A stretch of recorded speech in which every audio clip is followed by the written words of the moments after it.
Mas Anies, Mas Anies, Mas Anies, Mas Anies.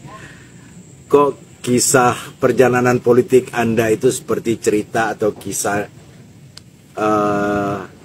Nabi Musa dengan Fir'aun? Sejak awal kehadiran Nabi Musa itu sudah menjadi persoalan atau dicegah kelahirannya oleh Fir'aun. Merujuk dari kisah itu, sepertinya mirip-mirip. Ketika ada diberhentikan menjadi dari Menteri Dignas, saya sempat bertanya kepada sahabat saya Didi Rahbini, pasti Anda kenal Profesor Didik C. Rahbini, yang kini menjadi Rektor Paramadina. Saya bilang, Mas Didi, kenapa sih Mas Anies kok diganti? Iya, katanya ada di Tenggarai Anies mempersiapkan diri untuk menjadi calon presiden. Mas Anies, Mas Anies. Tiba-tiba Anda menjadi gubernur. Itu pun dia mencegah Anda menjadi kandidat gubernur. Segala upaya dilakukan oleh Pak Lurah, ya. Saya tidak menyebut dia sebagai Fir'aun. Saya menyebut dia Pak Lurah, mencegah kehadiran atau Anies menjadi kandidat. Dan akhirnya terpilih.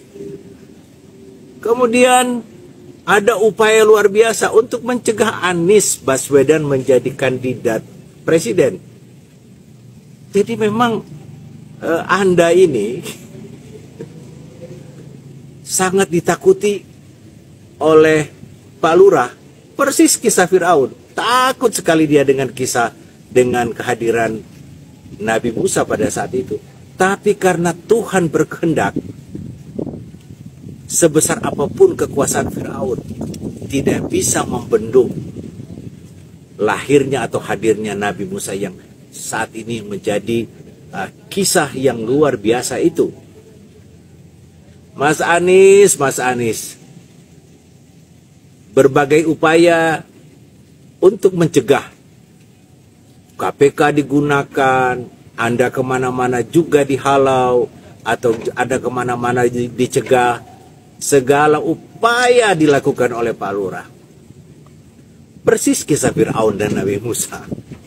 Mas Anies, Mas Anies, saya kira mengenai rasa takut Pak Lurah kepada Anies, banyak sekali cerita yang kita bisa temukan di media sosial.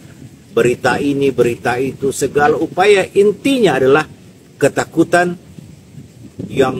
atau paranoid seorang lurah hadirnya atau terpilihnya Anies Baswedan. Emang Mas Anies ini apa sih yang membuat Pak Lurah sampai takut? Saya nggak tahu.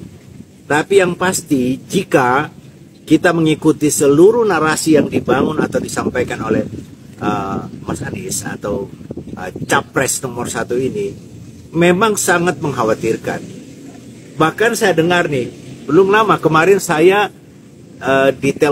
saya menelpon kawan saya di Surabaya. Dia menyampaikan bahwa, Bang, itu orang-orang Tionghoa yang menjadi pengusaha yang katanya berkomitmen untuk menaruh uang di IKN itu, mereka saat ini katanya diam-diam mendukung Anies Baswedan. Mas Anies, Mas Anies, kenapa mereka juga tidak mau gambling uang mereka begitu besar hanya untuk ambisi Pak Lurah? Jadi saya kira alam memang memihak kepada Mas Anies. Tidak ada yang bisa mencegahnya jika Tuhan sudah berkehendak.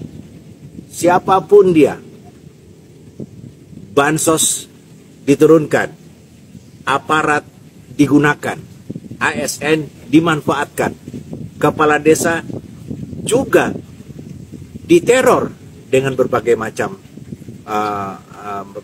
macam cara.